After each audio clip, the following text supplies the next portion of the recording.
اگر کوئی کہتا ہے آپ سے کہ یہ اہل حدیث شہیدوں کو نہیں مانتے، یہ اہل حدیث اولیاء اللہ کو نہیں مانتے، جا کے جواب دے دو اس کو کہ ارے اہل حدیث تو وہ ہے جو ہر نماز کی ہر رکعت میں اللہ سے دعا کرتا ہے کہ اللہ ہمیں اولیاء کے راستے پر چلا، ہمیں شہداء کے راستے پہ چلا، ہمیں نبیوں کے راستے پہ چلا، ہمیں صدیقین کے راستے پہ چلا، صراط الذین انعمت علیہم، ہمیں ان کے راستے پر چلا جن پر تیرا انعام ہوا۔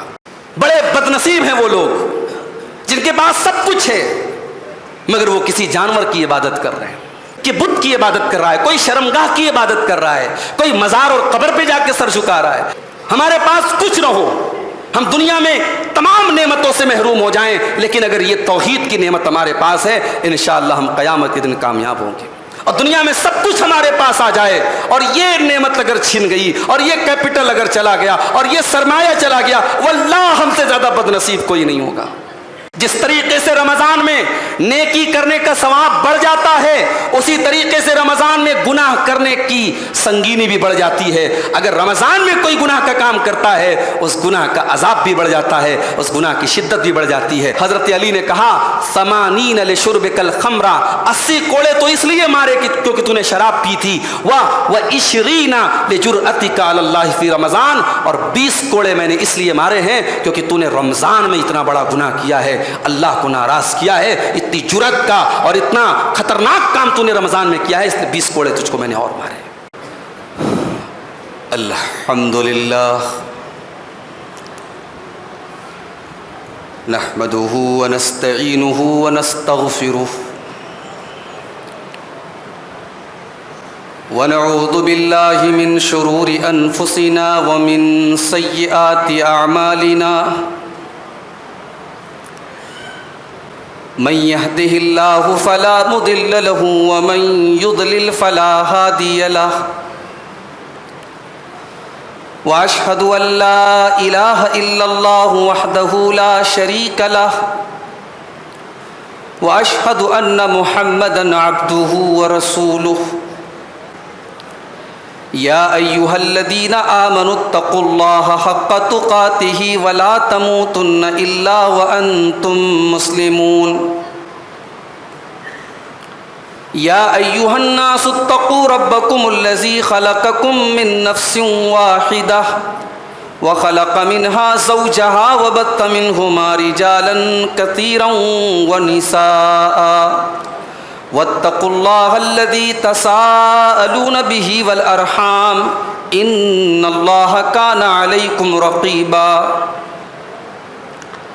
يا أيها الذين آمنوا اتقوا الله وقولوا قولا سديدا يصلح لكم أعمالكم ويغفر لكم ذنوبكم، ومن يطع الله ورسوله فقد فاز فوزا عظيما،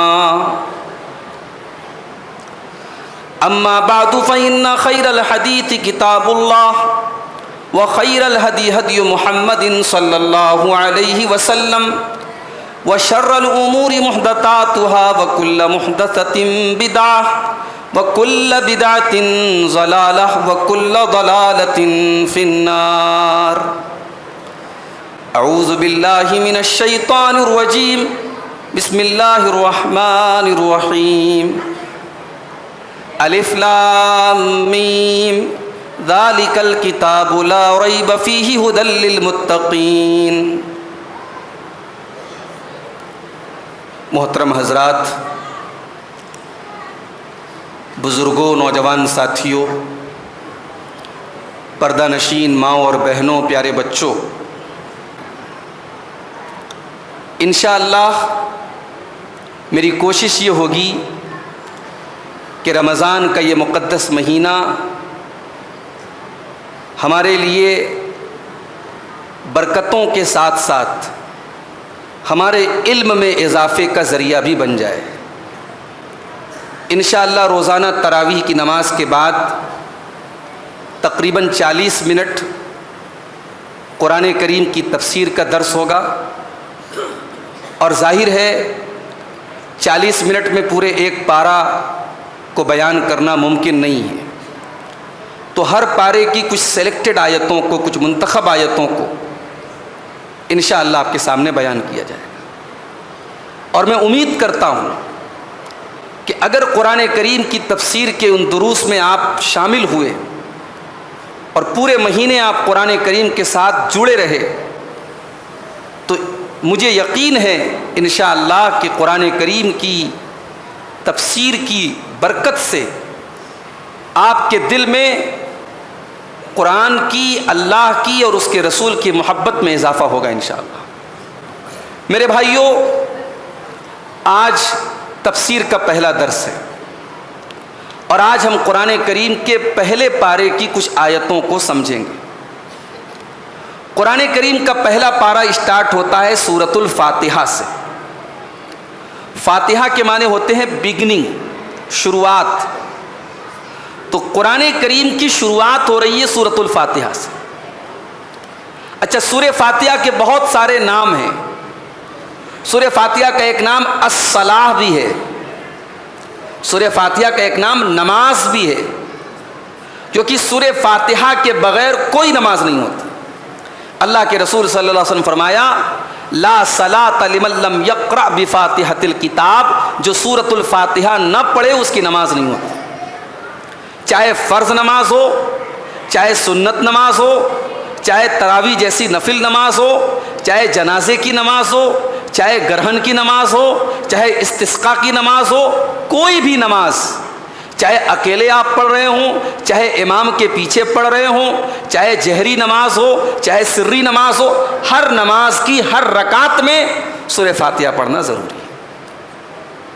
سوال یہ پیدا ہوتا ہے کہ سورہ فاتحہ کے اندر ایسا کیا خاص ہے کہ اس کو ہر نماز کی ہر رکعت میں بار بار پڑھا جا رہا ہے؟ اصل میں سورہ فاتحہ کے اندر ایک دعا ہے۔ یہ دعا کیا ہے اور پھر اس دعا کے پہلے ہم کیا کہتے ہیں، اس کو سمجھنے کے لیے ہم آئیے پہلے سورہ فاتحہ کو دیکھتے ہیں۔ سورہ فاتحہ کے پہلے ہم پڑھتے ہیں بسم اللہ الرحمن الرحیم، شروع کرتے ہیں اللہ کے نام سے جو بڑا مہربان نہایت رحم والا ہے۔ الحمدللہ رب العالمین الرحمن الرحیم مالک یوم الدین، تمام تعریفیں اس اللہ تعالیٰ کے لیے ہیں جو رب العالمین ہے۔ اب دیکھیے، قرآن کریم کی شروعات ہو رہی ہے اللہ کی تعریف سے، اور تعریف کے لیے یہاں کون سا لفظ استعمال ہوا؟ الحمد۔ تمام تعریفیں اللہ کے لیے۔ عربی زبان میں تعریف کے لیے بہت سارے الفاظ آتے ہیں، مگر یہاں اللہ تعالیٰ نے الحمد کہا۔ الحمد کہتے ہیں ایسی تعریف کہ جس تعریف، ایک ہوتا ہے کہ کسی نے میرے اوپر احسان کیا تب ہم اس کی تعریف کر رہے ہیں، کسی نے ہمیں کوئی اچھی چیز دی تب ہم اس کی تعریف کر رہے ہیں، لیکن الحمد کہتے ہیں ایسی تعریف کو کہ کسی چیز کے بدلے میں نہ کی جائے۔ اللہ تبارک و تعالیٰ قابل تعریف ہے، ہر حال میں قابل تعریف ہے۔ اس کی ہمیں جو نعمتیں مل رہی ہیں اس پر تو ہم اس کا شکر ادا کر ہی رہے ہیں۔ اللہ تبارک و تعالیٰ ہماری مصیبتوں میں اور پریشانیوں میں اور تکلیفوں میں بھی ایسا نہیں کہ اللہ تبارک و تعالیٰ تعریف کے قابل نہیں، اللہ تعالیٰ ہر حال میں تعریف کے قابل ہے۔ اور وہ رب ہے۔ رب کس کو کہتے ہیں؟ رب اس کو کہتے ہیں جو آپ کی تمام ضرورتوں کو پورا کرتا ہے اور آپ سے بے نیاز ہے، اسے آپ کی کوئی ضرورت نہیں ہے، اسے آپ سے کچھ نہیں چاہیے۔ الحمدللہ رب العالمین، تمام تعریفیں اس اللہ کے لیے جو سارے جہان کا رب ہے۔ ہم اپنی ماں کے پیٹ میں تھے، دنیا کا کوئی نیٹ ورک وہاں پہ نہیں پہنچ سکتا، دنیا کی کوئی روشنی وہاں پہ نہیں پہنچ سکتی۔ ماں کے پیٹ میں تین اندھیروں میں اللہ تبارک و تعالیٰ میں زندگی دیتا ہے، ہمارا دل بناتا ہے، ہمارا دماغ بناتا ہے، ہمارا جسم بناتا ہے، ہمارا چہرہ بناتا ہے، ہمیں خوبصورت بناتا ہے، اور 9 مہینے کے بعد ایک جیتا جاگتا انسان پیدا ہوتا ہے۔ رب وہ ہے میرے بھائی، رب وہ ہے جو ماں کے پیٹ سے آپ کو پال رہا ہے۔ اور وہ کس کا رب ہے؟ رب العالمین، سارے جہانوں کا رب ہے۔ ایسا نہیں ہے کہ وہ صرف اللہ اکبر کہنے والوں کا رب ہے، ایسا نہیں کہ وہ صرف لا الہ الا اللہ کہنے والوں کا رب ہے۔ جو اللہ کو گالی دیتے ہیں، جو اللہ کا بیٹا قرار دیتے ہیں، جو اللہ کو برا بھلا کہتے ہیں، جو اللہ کے ساتھ شرک کرتے ہیں، کیا اللہ ان کا رب نہیں ہے؟ ان کو بھی پال رہا ہے، ان کو بھی روزی دے رہا ہے، ان کو بھی کھلا رہا ہے، ان کو بھی پلا رہا ہے، ان کو بھی آکسیجن دے رہا ہے، ان پر بھی بارش نازل کر رہا ہے۔ اللہ اکبر۔ تو وہ اللہ قابل تعریف ہے جو رب العالمین ہے، سارے جہانوں کا رب ہے۔ الرحمن الرحیم، بڑا مہربان، بہت رحم والا ہے، اس کی رحمت کی کوئی حد نہیں ہے، کوئی انتہا نہیں ہے۔ دنیا میں سب سے زیادہ پیار اگر کوئی کرتا ہے تو ایک ماں اپنے بچے سے کرتی ہے، لیکن ماں کی ممتا سے بھی کہیں زیادہ اللہ تعالیٰ کی رحمت اپنے بندوں کے اوپر ہے۔ اللہ کے پیارے نبی فرماتے ہیں اللہ تعالیٰ کی 100 رحمتیں، اور 100 رحمتوں میں سے ایک رحمت اللہ تعالیٰ نے دنیا میں اتاری ہے۔ اللہ تعالیٰ کی رحمت کے اگر 100 حصے ہیں تو 1% ایک حصہ اللہ تعالیٰ نے دنیا میں اتارا ہے، اور اسی ایک حصے کا یہ نتیجہ ہے کہ ماں اپنے بچے سے پیار کرتی ہے، اور جانور اور چرندے اور پرندے اور درندے اپنے بچوں سے پیار کرتے ہیں۔ اللہ کے نبی فرماتے ہیں ایک رحمت اللہ تعالیٰ نے دنیا میں اتاری ہے، اور 99 رحمتیں اللہ نے اپنے پاس رکھی ہیں، اور ان 99 رحمتوں کو اللہ تعالیٰ قیامت کے دن اپنے بندوں کے لیے استعمال کرے گا، اپنے بندوں پر رحم فرمائے گا۔ وہ رحمان ہے، وہ رحیم ہے۔ مالک یوم الدین، اس کی رحمت کا تذکرہ کرنے کے بعد اس کے عدل کا بھی تذکرہ کیا گیا۔ اس کی رحمت سے کہیں دھوکہ کھا کر کے تم گناہوں پہ نہ تل جانا، تم اللہ کی نافرمانی نہ کرنے لگنا، تم ناجائز کام نہ کرنے لگنا، تم گناہوں کے کام نہ کرنے لگنا۔ مالک یوم الدین، وہ رحمان بھی ہے، وہ رحیم بھی ہے، لیکن وہ حساب کے دن کا مالک بھی ہے، وہ جزا کے دن کا مالک بھی ہے۔ وہ قیامت کے دن اچھوں کو اچھائی کا بدلہ دے گا، وہ قیامت کے دن بروں کو برائی کی سزا دے گا۔ اب یہ ہم نے اللہ کی تعریف کی۔ اب تعریف کرنے کے بعد ہم ایک اقرار کرتے ہیں، ایاک نعبد و ایاک نستعین، اے اللہ ہم تیری ہی عبادت کرتے ہیں اور تجھ ہی سے مدد مانگتے ہیں۔ نوٹ کر لو میرے بھائی، ایک مسلمان کو دنیا میں سب سے زیادہ اگر کسی چیز کا ڈر ہے تو 2 چیزوں کا ڈر ہے۔ ایک تو ریاکاری کا ڈر ہے، بندہ نماز پڑھتا ہے، ڈر ہے اس بات کا کہیں ریاکاری نہ آ جائے۔ بندہ قرآن پڑھتا ہے، ڈر ہے اس بات کا کہیں ریاکاری نہ جائے۔ بندہ اللہ کی راہ میں صدقہ خیرات کر رہا ہے، چندہ دے رہا ہے، غریبوں کی مدد کر رہا ہے، یتیموں کی مدد کر رہا ہے، ڈر ہے اس بات کا کہیں وہ ریاکاری پر نہ آ جائے۔ سب سے زیادہ اگر مومن کو خطرہ ہے تو ریاکاری سے۔ اور دوسرا ڈر ہے تکبر کا۔ نماز پڑھنے لگا، روزہ رکھنے لگا، غریبوں کی مدد کرنے لگا، قرآن پڑھنے لگا، تو ڈر اس بات کا بھی پیدا ہوا کہ کہیں اس کے اندر اپنی عبادت کا تکبر نہ پیدا ہو جائے، کہیں گھمنڈ نہ پیدا ہو جائے، کہیں اس کے اندر یہ احساس نہ پیدا ہو جائے کہ میں نے بہت بڑا تیر مار لیا، میں نے نماز پڑھ کے اپنے آپ کو جنتی بنا لیا، میں نے روزہ رکھ کے اپنے آپ کو جنتی بنا لیا، میں نے اللہ کی عبادت کا حق ادا کر دیا۔ اسی لیے ان دونوں بیماریوں کا علاج بتایا گیا۔ ایاک نعبد، اے اللہ ہم تیری ہی عبادت کرتے ہیں، ہماری عبادت میں کوئی ریاکاری نہیں ہے، ہماری عبادت میں کوئی دکھاوا نہیں ہے۔ اے اللہ ہم تیری ہی عبادت کرتے ہیں، ہماری عبادت میں کوئی ملاوٹ نہیں ہے، ہماری عبادت بالکل خالص، بالکل پیور ہے۔ ایاک نعبد میں ریاکاری کا علاج ہے، وَإِيَّاكَ نَسْتَعِينُ، اور اے اللہ ہم یہ جو عبادت کر رہے ہیں ہماری اوقات نہیں تھی کہ ہم عبادت کرتے۔ ہم نے 8 رکعت تراویح کھڑے ہو کر کے پڑھی۔ میرے پیارے بھائیوں، یہ 8 رکعت تراویح جو ہم نے پڑھی ہے، ہمیں تھکاوٹ بھی ہو رہی تھی، ہم بہت سارے ہمارے بھائی دن بھر کے تھکے ہارے بھی تھے، لیکن اللہ نے توفیق دی، ان کے دل میں احساس پیدا ہوا کہ آج پہلی تراویح ہے، چلو ہم پوری 8 رکعت تراویح پڑھیں گے۔ یہ 8 رکعت تراویح بھی اگر ہم نے پڑھی ہے میرے پیارے بھائیوں، بہت سارے لوگ تو مارکیٹ میں بیٹھ کر کے طرح طرح کی چیزیں بھی کھا رہے ہوں گے، بہت سارے لوگ تو بیٹھ کر کے موبائل کے اوپر ناجائز چیزوں کو دیکھ رہے ہوں گے، بہت سارے لوگ تو مارکیٹوں میں خریداری کر رہے ہوں گے، بہت سارے لوگ تو لاو لعب میں مبتلا ہوں گے۔ اگر اللہ نے ہمیں اور آپ کو امام کے پیچھے 8 رکعت تراویح پڑھنے کی توفیق دی ہے تو یہ بھی اللہ کا کرم ہے میرے بھائیوں، یہ بھی اللہ کا انعام ہے، اور یہ بھی اللہ کی مدد ہے۔ وَإِيَّاكَ نَسْتَعِينُ، اے اللہ ہم عبادت بھی کرتے تو تیری ہی مدد سے کرتے ہیں۔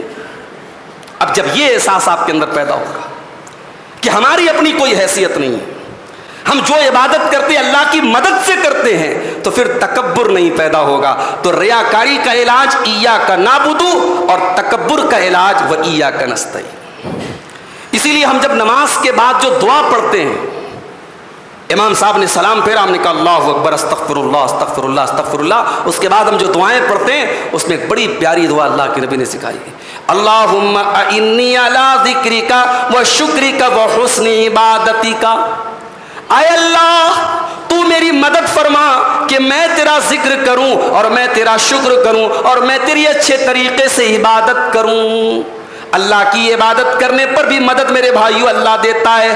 اگر آپ دولت والے، اگر آپ پیسے والے اور آپ کی دولت اللہ کے راستے میں استعمال ہو رہی ہے، کبھی غرور نہ کرنا کہ اللہ تبارک و تعالیٰ کے دین کی میں بہت مدد کر رہا ہوں، میں بہت اللہ کی راہ میں پیسہ خرچہ کر رہا ہوں۔ میرے بھائیو، پیسہ خرچہ کرنے والے تو اپنے بچوں کی شادیوں پر ناچنے گانے والیوں کو بھی کروڑوں روپے دے دیا کرتے ہیں۔ پیسہ خرچ کرنے والے تو اپنے بچوں کی شادی پر 9 ارب روپے خرچ کر دیا کرتے ہیں۔ پیسہ خرچہ کر دینا کمال نہیں، اللہ نے آپ کو توفیق دی کہ آپ نے اللہ کے دین کے لیے خرچ کیا، آپ نے اللہ کی راہ میں خرچ کیا، اس لیے کبھی تکبر نہ کرنا۔ آپ کی طاقت، آپ کا علم، آپ کے جسم کی محنت، آپ کا وقت، آپ کی انرجی، کچھ بھی اگر اللہ کے دین کے لیے لگ رہی ہے میرے بھائی، تو یہ اللہ کا کرم ہے کہ اللہ آپ سے کام لے رہا ہے۔ اس کے بعد ہم نے اللہ کی تعریف کر لی، ہم نے اللہ کی توحید کا اعلان کر دیا، اس کے بعد اب ہم اللہ سے دعا کرتے ہیں، اہدنا الصراط المستقیم۔ اے اللہ، ہم سورۃ الفاتحہ میں ہر نماز کی ہر رکعت میں 17 بار اے اللہ ہم تیری تعریف کرنے کے بعد اور تیری توحید کا اقرار کرنے کے بعد اے اللہ ہم تجھ سے ایک دعا کر رہے ہیں۔ اور دعا کس چیز کی کر رہے ہیں؟ ہم نے اللہ سے دولت نہیں مانگی، ہم نے اللہ سے شہرت نہیں مانگی، ہم نے اللہ سے خوبصورت بیوی نہ مانگی، ہم نے اللہ سے خزانے نہ مانگے، ہم نے اللہ سے دنیا کا سکون اور چین نہ مانگا، ہم نے اللہ سے بلڈنگیں نہ مانگی، ہم نے اللہ سے پراپرٹی نہ مانگی۔ کیا مانگا؟ اہدنا الصراط المستقیم۔ اے اللہ تو ہم کو ہدایت کی نعمت عطا فرما دے، اے اللہ تو صراط مستقیم پر چلنے کی توفیق ہم کو دے دے۔ اے اللہ دنیا میں کروڑوں لوگ بھٹک چکے، غلط راستے پر چل رہے ہیں، اے اللہ تو ہمیں توفیق دے کہ ہم تیرے راستے پر چلیں۔ اہدنا الصراط المستقیم، تو ہم کو سیدھے راستے پر چلنے کی توفیق عطا فرما۔ دنیا کی سب سے بڑی نعمت ہدایت ہے میرے بھائی۔ بڑے بد نصیب ہیں وہ لوگ جن کے پاس سب کچھ ہے مگر وہ کسی جانور کی عبادت کر رہے ہیں، کوئی پتھر کے بت کی عبادت کر رہا ہے، کوئی شرمگاہ کی عبادت کر رہا ہے، کوئی مزار اور قبر پہ جا کے سر جھکا رہا ہے۔ ہمارے پاس کچھ نہ ہو، ہم دنیا میں تمام نعمتوں سے محروم ہو جائیں، لیکن اگر یہ توحید کی نعمت ہمارے پاس ہے انشاءاللہ ہم قیامت کے دن کامیاب ہوں گے۔ اور دنیا میں سب کچھ ہمارے پاس آ جائے اور یہ نعمت اگر چھن گئی اور یہ کیپٹل اگر چلا گیا اور یہ سرمایہ چلا گیا، واللہ ہم سے زیادہ بد نصیب کوئی نہیں ہوگا۔ اسی لیے ہم نماز کی ہر رکعت میں اللہ سے سوال کرتے ہیں تو ہدایت کا سوال کرتے ہیں، اہدنا الصراط المستقیم، اے اللہ تو ہم کو سیدھے راستے پر چلا۔ اب جب ہم نے اللہ سے صراط مستقیم پر چلنے کی دعا مانگی، سوال یہ پیدا ہوا کہ اللہ ہم تو تجھ سے دعا کر رہے ہیں صراط مستقیم پر چلنے کی، لیکن اے اللہ کیا پریکٹیکلی اس راستے پر کبھی کوئی چلا ہے؟ کہیں ایسا تو نہیں کہ یہ راستہ بس خواب و خیال کی بات ہے، ہم دعا تو مانگ رہے ہیں مگر آج تک کوئی صراط مستقیم پر نہیں چلا ہے؟ اللہ نے فرمایا نہیں، صراط الذین انعمت علیہم، یہ راستہ تو پریکٹیکل راستہ ہے، اس راستے پر اللہ کے بہت سارے بندے چل چکے ہیں۔ صراط الذین انعمت علیہم، یہ وہ راستہ ہے جس پر اللہ کے وہ بندے چلا کرتے تھے، انعمت علیہم، جن کے اوپر اللہ کا انعام اور کرم ہوا ہے۔ اب یہ صراط الذین انعمت علیہم، یہ انعمت علیہم کون لوگ ہیں؟ اس کا جواب اللہ تعالیٰ نے سورہ نساء کے اندر دیا، وَمَن يُطِعِ اللَّهَ وَالرَّسُولَ فَأُولَٰئِكَ مَعَ الَّذِينَ أَنْعَمَ اللَّهُ عَلَيْهِم مِّنَ النَّبِيِّينَ وَالصِّدِّيقِينَ وَالشُّهَدَاءِ وَالصَّالِحِينَ، اللہ کے وہ بندے جن پر اللہ کا انعام ہوا، ان کی 4 کیٹیگری ہے، وہ نبیوں کا راستہ ہے، وہ صدیقین کا راستہ ہے، وہ شہداء کا راستہ ہے، اور وہ اللہ کے صالحین کا راستہ ہے۔ ہم اللہ سے دعا کرتے ہیں کہ اے اللہ ہمیں ان کے راستے پر چلا جو راستہ نبیوں کا تھا، جو صدیقین کا تھا، جو شہداء کا تھا، جو صالحین کا تھا۔ اگر کوئی کہتا ہے آپ سے کہ یہ اہل حدیث شہیدوں کو نہیں مانتے، یہ اہل حدیث اولیاء اللہ کو نہیں مانتے، جا کے جواب دے دو اس کو کہ ارے اہل حدیث تو وہ ہے جو ہر نماز کی ہر رکعت میں اللہ سے دعا کرتا ہے کہ اللہ ہمیں اولیاء کے راستے پر چلا، ہمیں شہداء کے راستے پہ چلا، ہمیں نبیوں کے راستے پہ چلا، ہمیں صدیقین کے راستے پہ چلا، صراط الذین انعمت علیہم، ہمیں ان کے راستے پر چلا جن پر تیرا انعام ہوا۔ اچھا ایک پوائنٹ کی بات بتاؤں، اس آیت میں تقلید کا بھی رد ہے۔ بھئی ایک شخص امام ابو حنیفہ کی تقلید کر رہا ہے، اب وہ یہ عقیدہ رکھتا ہے کہ امام ابو حنیفہ ہی کی میں بات مانوں گا، بیوی کو بول دیا طلاق طلاق طلاق، امام ابو حنیفہ کا فتویٰ ہے کہ طلاق ہو گئی۔ اب وہ گیا اپنے مفتی صاحب کے پاس کہ مفتی صاحب میں نے غصے میں آ کے بیوی کو طلاق طلاق طلاق بول دیا، اب کیا کروں؟ مفتی صاحب کہیں گے بھائی تو امام ابو حنیفہ کا مقلد ہے، اب تو تجھے حلالہ کرنا پڑے گا۔ اب حلالہ کیا ہے میں ڈیٹیل میں نہیں جاؤں گا، دوسرے پارے میں جب بات آئے گی بتاؤں گا۔ حلالہ حرامہ ہے، زناکاری ہے، بدکاری ہے۔ تقلید ایک ایسا بندھن ہے جس میں انسان جب جکڑ گیا تو اس نے اپنے آپ کو پابند کر لیا کہ میں بات مانوں گا تو اسی کی مانوں گا۔ صراط الذین انعمت علیہم سے یہ نقطہ پتہ چلا کہ ہمیں کسی ایک کی تقلید نہیں کرنا ہے، ہمیں اللہ نے یہ نہیں کہا کہ تم فلاں کے راستے پر چلو، کسی ایک کا نام نہیں لیا، اللہ نے کہا صراط الذین انعمت علیہم، ہمارے ان بندوں کے راستے پہ چلو جن پر ہمارا انعام ہوا۔ اور اللہ کی قسم اگر وہ راستہ کوئی ہے وہ اہل الحدیث کا راستہ ہے، وہ کتاب و سنت کا راستہ ہے، وہ صحابہ کا راستہ ہے۔ کیوں؟ کیونکہ ہم نے امام ابو حنیفہ کو بھی مانا ہے، ہم نے امام مالک کو بھی مانا ہے، ہم نے امام شافعی کو بھی مانا ہے، ہم نے امام احمد بن حنبل کو بھی مانا ہے، ہم نے تو سب کی عزت کی۔ آپ کہتے ہیں صاحب ہم نے امام ابو حنیفہ کو مانا، آپ نے ایک کو مانا اور تین کو چھوڑا، اور آپ حنفی ہو گئے، آپ مالکی ہو گئے، آپ شافعی ہو گئے، آپ حنبلی ہو گئے، اور ہم نے تو چاروں کو مانا۔ ہم نے کہا آؤ جس کی بات رب کے قرآن سے میچ کرتی ہو، جس کی بات اللہ کے رسول کی حدیثوں سے تائید جس کی ہوتی ہو، سپورٹ جس کو ملتا ہو، ہم اس کی بات مان لیں گے۔ تو صراط الذین انعمت علیہم سے تقلید کا بھی رد ہوتا ہے میرے بھائی۔ اچھا اب جب ہم نے اللہ سے یہ دعا کی کہ اللہ ان کے راستے پر چلا جن پر تیرا انعام ہوا، تو اب وہاں پر ہم ایک ایکسیپشن بھی کر رہے ہیں، ایک استثناء بھی کر رہے ہیں کہ اے اللہ ان کے راستے پر مت چلانا، غیر المغضوب علیہم ولا الضالین، اے اللہ تو ہمیں ان کے راستے پر نہ چلانا جن کے اوپر تیرا غضب نازل ہوا اور جو گمراہ ہو گئے۔ کس کے اوپر غضب نازل ہوا؟ یہودیوں کے اوپر۔ اور گمراہ کون ہوئے؟ عیسائی گمراہ ہوئے۔ اس کا مطلب یہ ہوا اسلام وحدت ادیان کا مذہب نہیں ہے۔ بعض لوگوں کی یہ سوچ کیا ہے، بھائی سارے مذہب صحیح ہے، سب مذہب صحیح ہے، سب منزل راستہ الگ الگ ہے، منزل ایک ہے۔ دنیا کا سب سے بڑا جھوٹ ہے یہ کانسیپٹ اسلام کا نہیں ہے کہ سارے راستے صحیح ہیں، یہ اسلام کا کانسیپٹ نہیں ہے۔ اگر یہ کانسیپٹ صحیح ہوتا تو ہم نماز کی ہر رکعت میں یہ نہ کہتے غیر المغضوب علیہم، اے اللہ ان کے راستے پر نہ چلا جن پر تیرا غضب ہوا، یہودیوں کے راستے پہ نہ چلا، ولا الضالین اور عیسائیوں کے راستے پر نہ چلا۔ اچھا یہودیوں اور عیسائیوں کے یہاں سب سے بڑی گمراہی کیا تھی؟ یہودیوں کے یہاں علم تھا، عمل نہیں تھا۔ یہودیوں کے پاس علم تھا، عمل نہیں تھا، اور عیسائیوں کے یہاں عمل تھا لیکن علم نہیں تھا۔ اور یہ دونوں چیزیں گڑبڑ ہے۔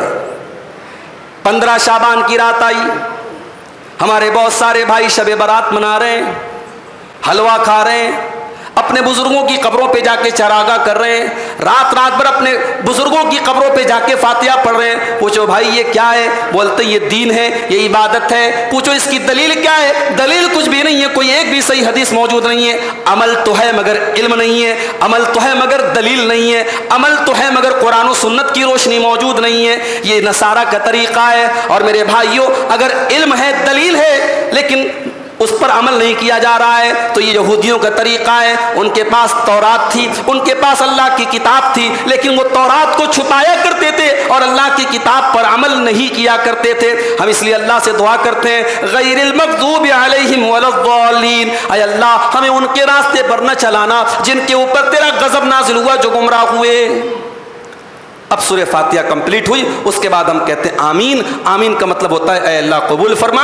اور سورہ فاتحہ کے کمپلیٹ ہونے کے بعد اگر جہری نماز ہو تو بلند آواز سے، اگر سری نماز ہو تو چپکے سے دل میں ہم آمین کہیں گے۔ جب بھی سورہ فاتحہ پڑھیں گے تو آمین کہیں گے۔ اس کے بعد اب آتی ہے سورۃ البقرہ، یہ قرآن کی دوسری سورت ہے۔ بقرہ کے معنی گائے۔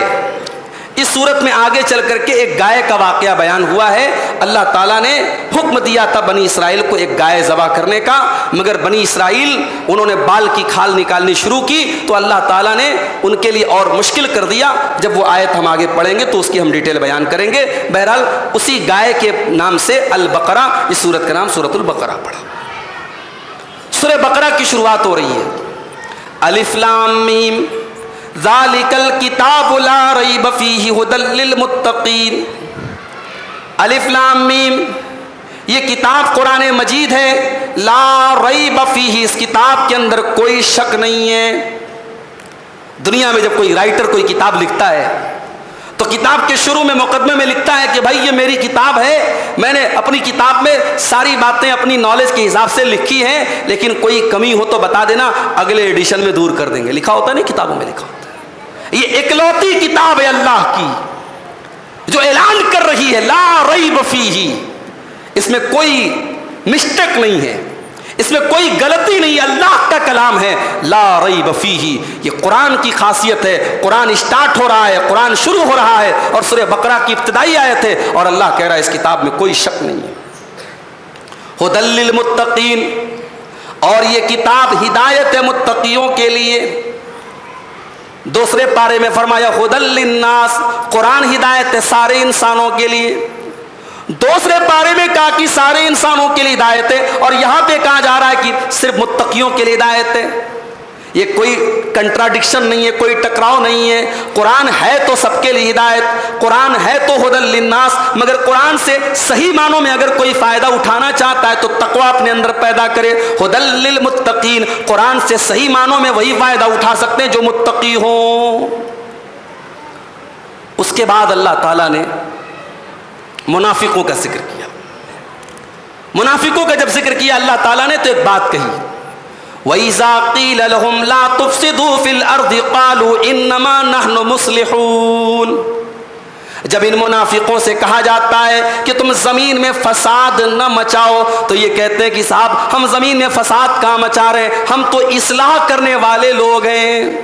آج کے دور میں بھی جن کا کام دنیا میں تباہی مچانا ہے، جن کا کام دنیا میں فساد مچانا ہے، وہی دنیا میں سب سے بڑے علم بردار بنے ہوئے کلچر کے اور تہذیب کے۔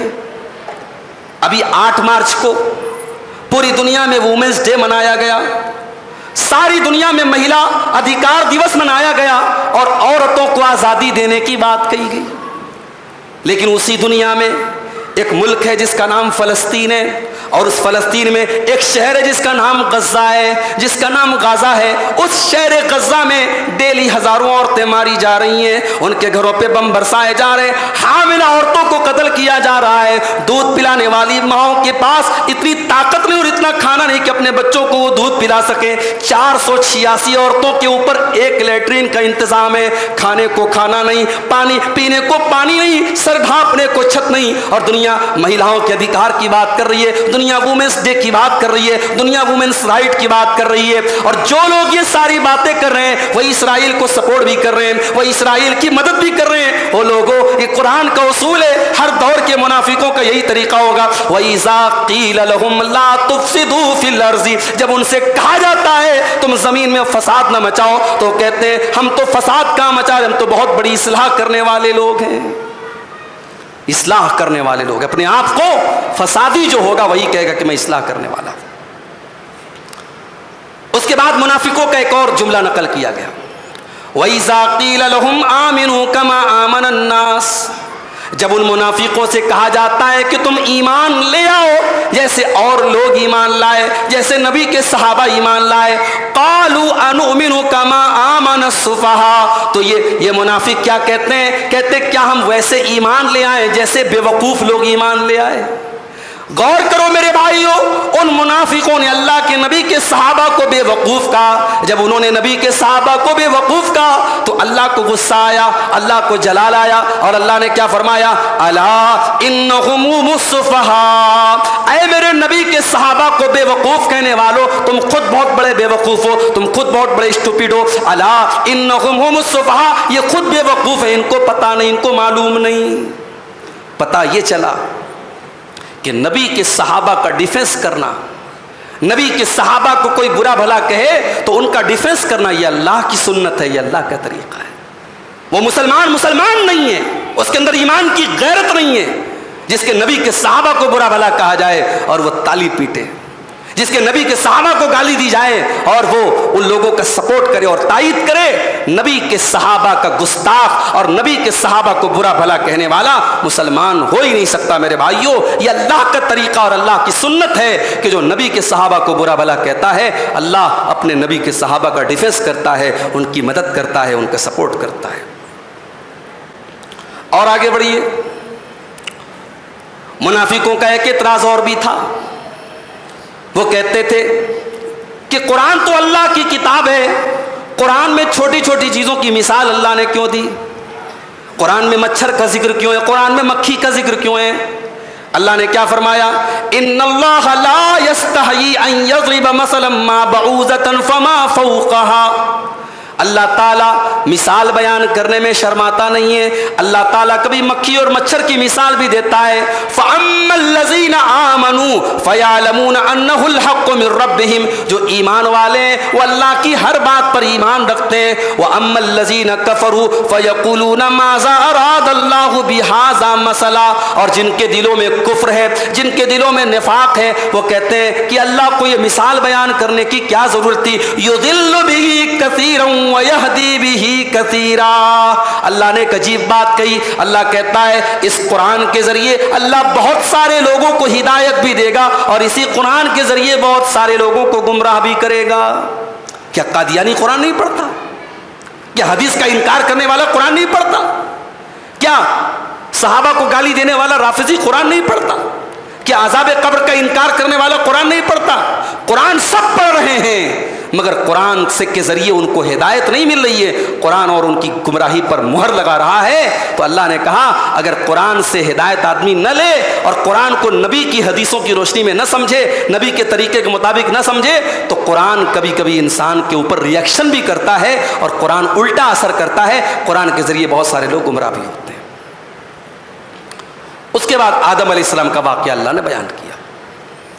آدم علیہ السلام کو جب اللہ نے پیدا کیا اور فرشتوں سے کہا کہ میں آدم کو پیدا کرنے والا ہوں، تو فرشتوں نے ایک بات کہی، قالوا اتجعل فیہا من یفسد فیہا، فرشتوں نے کہا کہ اللہ تو کیوں ایسی مخلوق کو پیدا کرنے والا ہے جو زمین کے اندر فساد مچائے گی، جو خون بہائے گی؟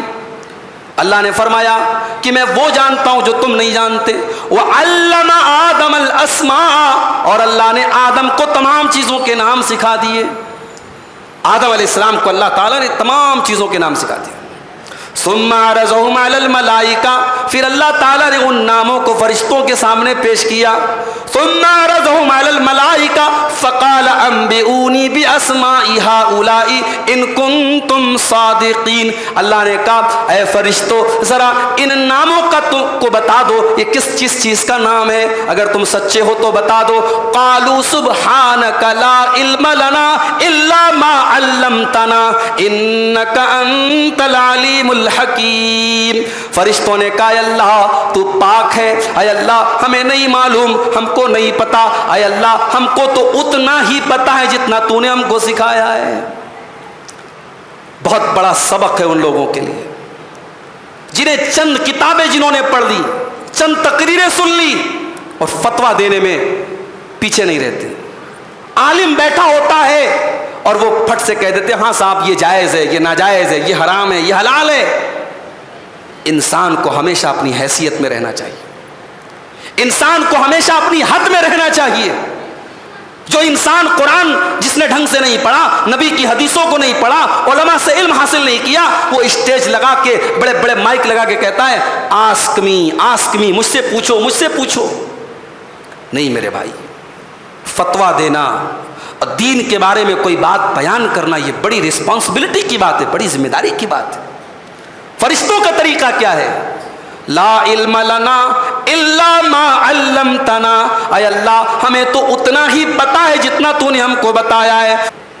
لا علم لنا الا ما علمتنا انک انت العلیم الحکیم، اے اللہ ہم کو اتنا ہی پتا ہے جتنا تو نے ہم کو سکھایا ہے۔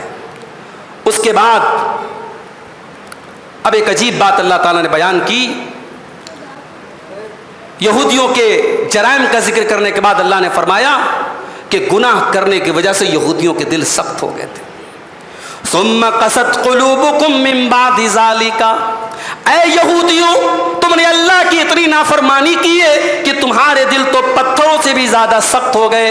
وَإِنَّ مِنَ الْحِجَارَةِ لَمَا يَتَفَجَّرُ مِنْهُ الْأَنْهَارُ، ارے پتھر تو کچھ ایسے بھی ہوتے ہیں کہ پتھر کے اندر سے نہریں بہنے لگتی ہیں۔ وَإِنَّ مِنْهَا لَمَا يَشَّقَّقُ فَيَخْرُجُ مِنْهُ الْمَاءُ، پتھر تو کچھ ایسے بھی ہوتے ہیں کہ پتھر کے اوپر بار بار جب پانی پڑتا ہے تو پتھر میں سوراخ ہو جاتا ہے اور پانی رس رس کر کے نکلنے لگتا ہے۔ وَإِنَّ مِنْهَا لَمَا يَهْبِطُ مِنْ خَشْيَةِ اللَّهِ، اور پتھر تو کچھ ایسے بھی ہوتے ہیں جو اللہ کے خوف سے جھک جایا کرتے ہیں۔ مگر اے یہودیو تمہارے دل تو پتھروں سے بھی زیادہ کٹھور ہو گئے۔ معاف کرنا میرے بھائی، قرآن کی یہ آیت یہودیوں کے بارے میں، مگر معاف کرنا یہ آیت آج ہمارے اور آپ کے اوپر بھی فٹ ہو رہی ہے۔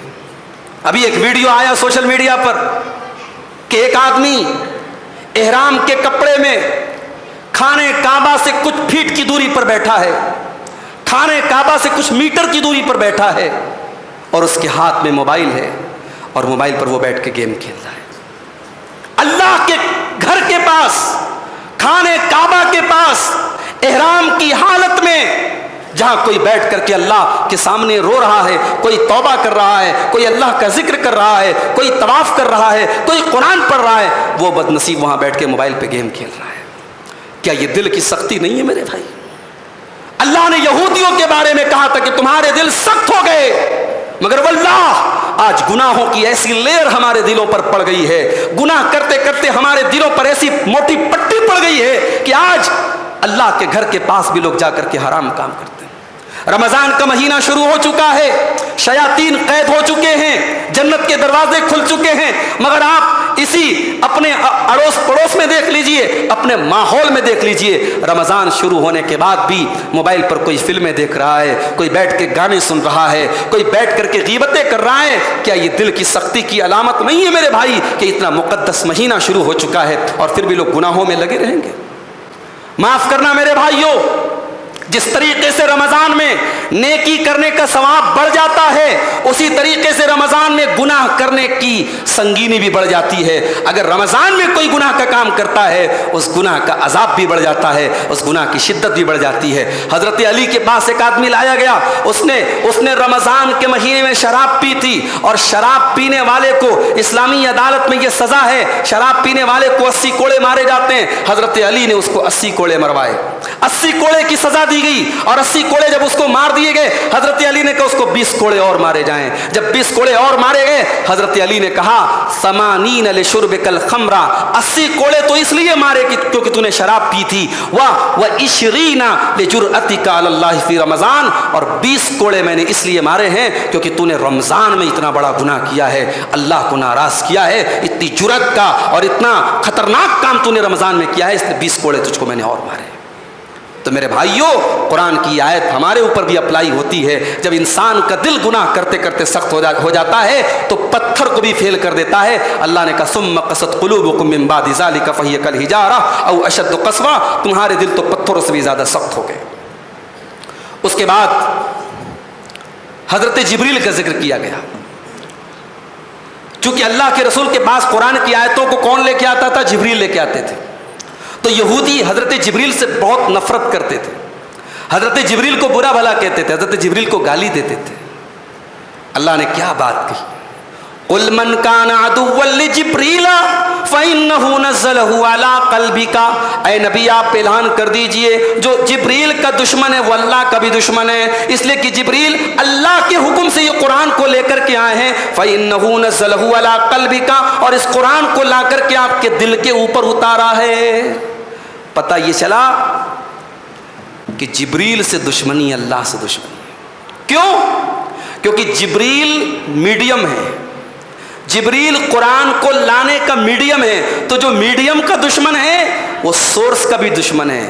اگر آپ جبریل کو برا بھلا کہتے ہیں، اس کا مطلب آپ قرآن کو برا بھلا کہتے ہیں۔ اب یہیں پر ایک نقطہ یہ ملا کہ جو نبی کے صحابہ کو برا بھلا کہتا ہے وہ گویا نبی کو برا بھلا کہہ رہا ہے۔ کیوں؟ کیونکہ نبی کے دین کو ہم تک پہنچانے کا میڈیم نبی کے صحابہ ہیں۔ اگر کسی کو صحابہ پر بھروسہ نہیں ہے، اگر کسی کو صحابہ پر اعتماد نہیں ہے، اس کا مطلب کہ اس کو نبی پر اعتماد نہیں ہے۔ کیوں؟ کیونکہ نبی سے شریعت کو ہم تک پہنچانے والے جو میڈیم ہیں وہ صحابہ ہیں۔ تو اس قرآن کی آیت سے پتہ چلا کہ صحابہ کرام کو برا بھلا کہنا یہ اللہ کے رسول کو برا بھلا کہنا ہے۔ پہلے پارے کے لاسٹ میں ابراہیم علیہ السلام کا ذکر کیا اللہ نے۔ ابراہیم علیہ السلام کو اللہ تعالیٰ نے پوری انسانیت کا امام بنایا، اور ایک عجیب بات آپ دیکھیے کہ ابراہیم علیہ السلام اکلوتی ایسی پرسنالٹی ہے جس کو دنیا کی 2/3 آبادی، دنیا کی 2/3 آبادی جن کا احترام کرتی ہے۔ مسلمان تو کرتے ہی ہیں، یہودی بھی ان کو اپنا باپ مانتے ہیں، عیسائی بھی ان کو اپنا باپ مانتے ہیں۔ ابراہیم علیہ السلام دنیا کے 2/3 حصے کے لوگوں کے حضرت ابراہیم محترم ہیں، رسپیکٹڈ ہیں۔ اللہ نے کہا کہ ہم نے ابراہیم کو ساری انسانیت کا امام بنایا۔ جب ہم نے امام بنایا تو ابراہیم علیہ السلام نے کہا قال ومن ذریتی، اے اللہ تو مجھ کو سب کا امام بنا رہا ہے، اے اللہ میری اولاد کا کیا ہوگا؟ قال لا ینال عہد الظالمین، اللہ نے فرمایا کہ اے ابراہیم کان کھول کر کے سن لو، تمہاری اولاد بھی اگر تمہارے راستے پر چلے گی ہم ان کو لوگوں کا امام بنائیں گے، لیکن یاد رکھو اگر تمہاری اولاد ظالم ہو جائے گی تو ہمارا وعدہ ظالموں سے نہیں ہے۔ آج تو صاحب ہمارے ہندوستان میں شجرے چلتے ہیں، کوئی کہتا ہے میں حضرت عمر فاروق کی نسل سے ہوں، کوئی کہتا ہے میں ابو بکر صدیق کی نسل سے ہوں، کوئی کہتا ہے میں حضرت حسین کی نسل سے ہوں، کوئی کہتا ہے میں حضرت حسن کی نسل سے ہوں، کوئی کہتا ہے صاحب میں سید ہوں، کوئی کہتا ہے صاحب میں تو نبی کے خاندان سے ہوں، نبی کی آل سے ہوں، جہنم کی آگ مجھے چھو نہیں سکتی، میرے بدن کا بال نہیں جلا سکتی کیونکہ میں رسول کی نسل سے ہوں۔ قرآن کریم کی آیت نے بیان کر دیا کہ یہ سب مت ہیں، یہ سب جھوٹے دعوے ہیں۔ اللہ کیا یہ نہیں دیکھا جائے گا کہ آپ کس کی اولاد ہیں؟ اللہ کیا ڈزنٹ میٹر، اس کا کوئی مطلب نہیں کہ آپ کی نسل کیا ہے، آپ کا خاندان کیا ہے، آپ کے باپ دادا کون تھے۔ اللہ کیا یہ دیکھا جائے گا آپ کا عمل کیسا ہے، آپ کا ایمان کیسا ہے۔ ورنہ ابراہیم جیسا پیغمبر باپ مشرک تھا، ابراہیم جیسے نبی کا باپ مشرک تھا، اور نوح علیہ السلام جیسے پیغمبر کا بیٹا مشرک تھا، اور لوط علیہ السلام جیسے نبی کی بیوی مشرک تھی، اور ہمارے نبی کا چچا ابو لہب پکا مشرک تھا۔ میرے بھائیوں اگر خاندان کی کوئی اہمیت ہوتی، اگر حسب و نسب کی اللہ کیا کوئی حیثیت ہوتی تو ابو لہب سے بڑھ کے نسب کس کا ہوتا، اور نوح علیہ السلام کے بیٹے سے بڑھ کے نبی کی اولاد کون ہوتا؟ اللہ نے فرمایا کہ ابراہیم کان کھول کر کے سن لو، لا ینال عہد الظالمین، میرا وعدہ ظالموں سے نہیں ہے۔ تو میرے بھائیوں یہ حضرت ابراہیم کے واقعے سے ہم کو پتہ چلا۔ اس کے بعد پہلے پارے کے آخر میں اللہ نے کہا، سارے نبیوں کا ذکر کرنے کے بعد اللہ نے فرمایا تلک امۃ قد خلت، تلک امۃ قد خلت، یہ نبیوں کا واقعہ تم نے پڑھا اور سنا، اے مسلمانوں سن لو، یہ ایک امت تھی جو گزر گئی، لہا ما کسبت، تلک امۃ قد خلت لہا ما کسبت ولکم ما کسبتم، انہوں نے جو عمل کیا ان کو اس کا ثواب ملے گا، اور تم جو عمل کرو گے تمہیں اس کا ثواب ملے گا۔ آج کل بعض لوگوں کو جو ہے حضرت علی اور حضرت معاویہ کے درمیان جو اختلاف ہوا اس کو کوریدنے میں مزہ آتا ہے۔ بعض لوگوں کی زندگی کا مشغلہ یہی ہو گیا ہے کہ صاحب حضرت علی کے بیچ میں حضرت معاویہ کے بیچ میں جو اختلاف ہوا یا صحابہ کے بیچ میں جو جھگڑے ہوئے اس پہ کورید کرے، کون صحیح تھا کون غلط تھا، ادھر سے کون لڑا ادھر سے کون لڑا۔ قرآن کی آیت ہمیں ایک اصول دے رہی ہے، تلک امۃ قد خلت، ایک امت تھی جو گزر گئی، لا لہا ما کسبت، انہوں نے جو کیا وہ کمائیں گے، ولکم ما کسبتم، اور تم نے جو کیا تم کماؤ گے، ولا تسألون عما كانوا يعملون، اور انہوں نے جو کیا تم سے نہیں پوچھا جائے گا، تم جو کرو گے تم سے پوچھا جائے گا، ان کے عمل کا سوال تم سے نہیں ہوگا۔ میرے بھائیوں، صحابہ کے بیچ میں جو جھگڑے ہوئے، جو اختلاف ہوئے، ہم یہ نہیں مانتے کہ صحابہ معصوم تھے، ہم صحابہ کو معصوم نہیں مانتے، مگر ہاں صحابہ کو ہم جنتی مانتے ہیں۔ صحابہ کے بارے میں ہم یہ عقیدہ رکھتے ہیں کہ نبی کی امتیوں میں ان سے زیادہ نیک لوگ نہیں پیدا ہوئے، ان سے زیادہ نبی سے محبت کرنے والے، نبی کو چاہنے والے پیدا نہیں ہوئے۔ ہاں انسان تھے، انسان ہونے کے ناطے ان کے دلوں میں ایک دوسرے کے سے اختلاف بھی ہوا، ایک دوسرے سے جنگ بھی ہوئی، لڑائی بھی ہوئی۔ ارے ہم ہیں کون، ہماری اوقات کیا ہے، ہماری حیثیت کیا ہے کہ ہم ڈیسائیڈ کریں کہ کون صحیح تھا کون غلط تھا، کون حق پر تھا کون ناحق پر تھا۔ نبی کے صحابہ سب جنتی ہیں، ان کے درمیان جو آپس کے اختلاف ہوئے اللہ تبارک و تعالیٰ کو وہ جواب دیں گے، ہمیں ان کا جواب دینے کی ضرورت نہیں ہے۔ اللہ نے ہمیں بچا لیا، اس دور میں ہم پیدا ہوتے تو ہمیں اس اختلاف میں شامل ہونا پڑتا، اللہ نے ہمیں بچا لیا تو آج اپنی زبان کو ہم کیوں گندا کریں؟ اپنی زبان کو بھی ہم بچاتے ہیں اور اپنی زبان کی حفاظت کرتے ہیں۔ یہی عقیدہ ہے سلف صالحین کا، یہی عقیدہ ہے علماء حدیث کا، یہی عقیدہ ہے اہل حدیث کا۔ اسی عقیدے کو میرے بھائیوں مضبوطی سے پکڑ لو، انشاءاللہ ہم کل کے درس میں قرآن کریم کے دوسرے پارے کی سلیکٹڈ آیتوں کی تفسیر آپ کے سامنے کریں گے۔ دعا کیجیے اللہ تعالیٰ سے رب العالمین پورے مہینے ہم سب کو قرآن کریم کے ساتھ اپنا تعلق مضبوط کرنے کی توفیق عطا فرمائے، قرآن کریم پر غور کرنے کی، تراویح کی نماز میں اس کو سننے کی اور پھر قرآن پر عمل کرنے کی بھی ہم سب کو اللہ تعالیٰ توفیق عطا فرمائے، آمین۔ وآخر دعوانا الحمد للہ رب العالمین، والسلام علیکم ورحمۃ اللہ۔